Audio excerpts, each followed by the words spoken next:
There is no right way to live your life. I want to say that first. Because anything else, because almost everything you have ever been told about how to live was something else's right way.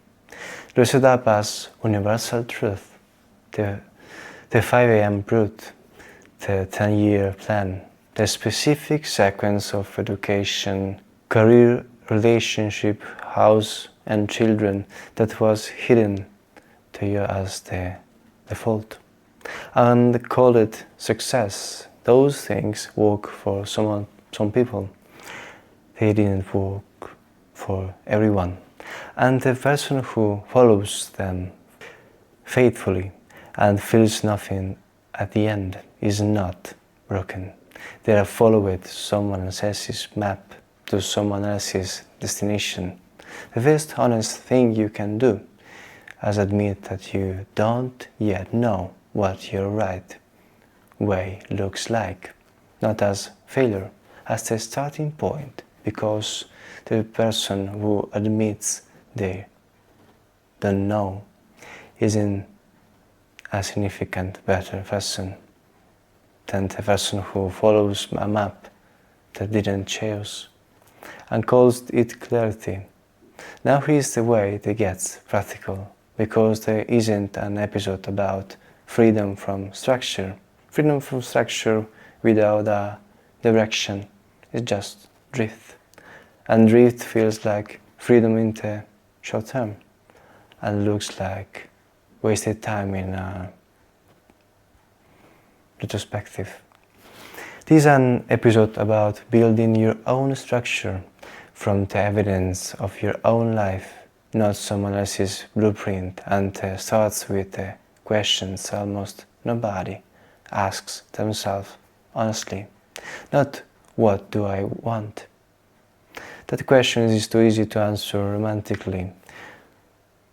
What have I actually shown up for repeatedly without being forced to, without external reward, just because something in you moved toward it? That pattern, what you return to voluntarily, is it the most honest data point about what actually matters to you? More honest than what you say you want, more honest than your goal list.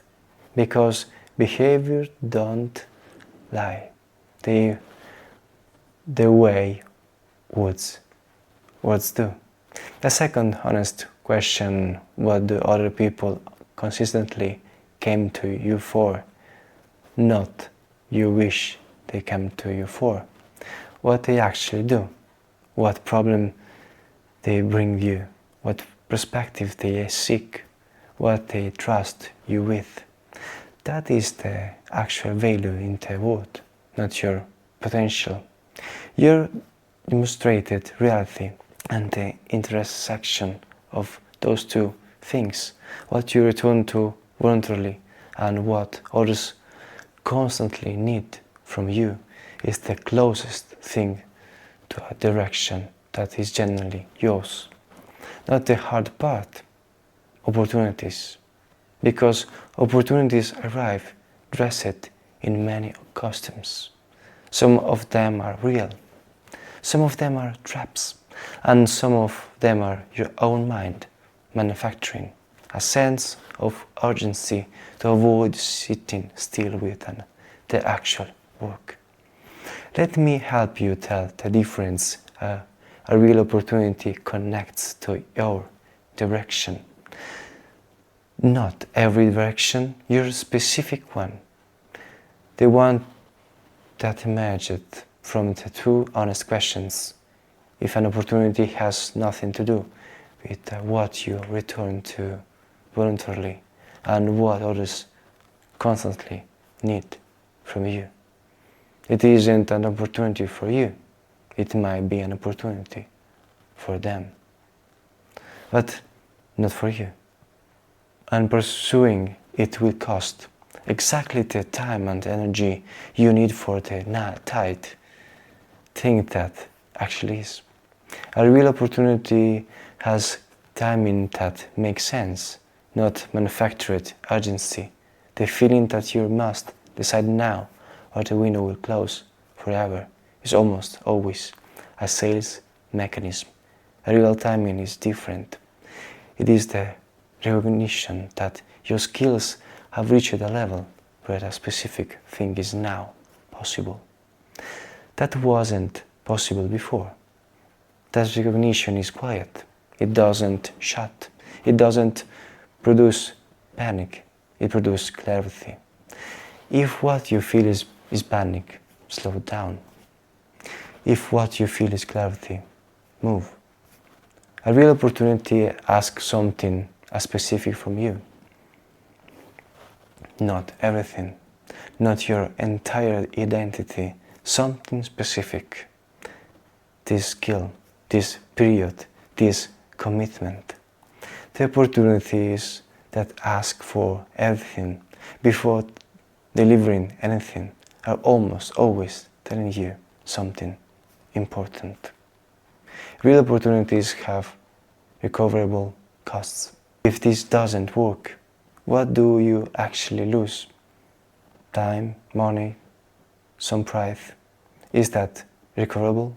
If yes, this experiment is worth running. If no, the threshold for evidence needs to be higher. And the opportunities that aren't recoverable requires extraordinary evidence, not enthusiasm.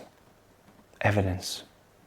Now the part about your mind convincing you, because the brain does two equally damaging things.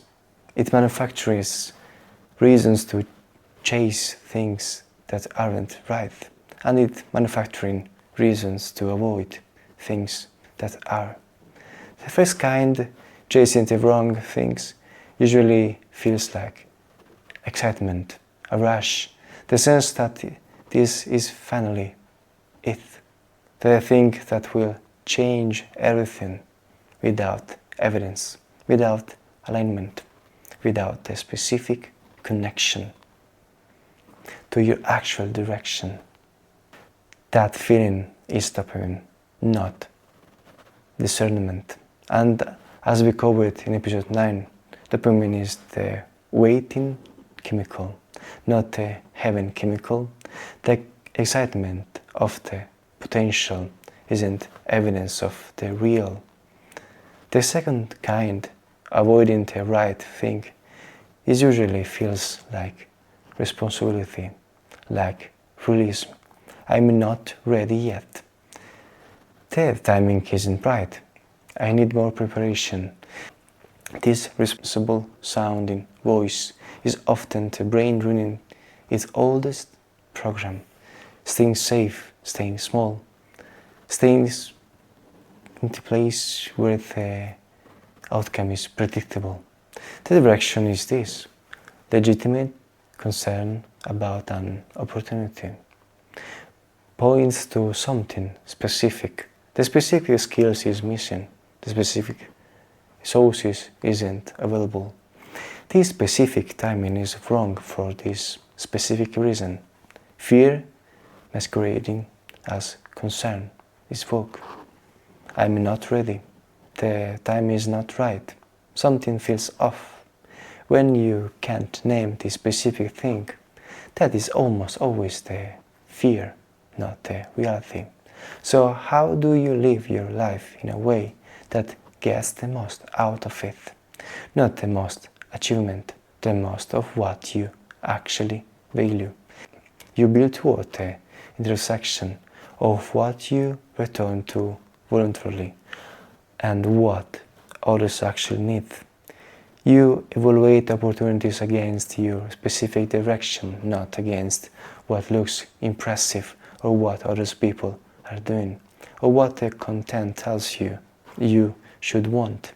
You learn to hear the difference between the quiet clarity of the right thing and the loud excitement of the shiny thing, and you learn to hear the difference between legitimate concern and fear that has found a convincing excuse. None of this is easy, all of this is learnable, and the person who does this work honestly, consistently, every time isn't guaranteed a specific outcome, but they are guaranteed something more valuable, a life that was actually theirs, not someone else's blueprint with her name on it. That is worth more than any specific achievement, and is available to anyone willing to ask the honest questions and stay with the honest answers, even when the honest answers are uncomfortable, especially then.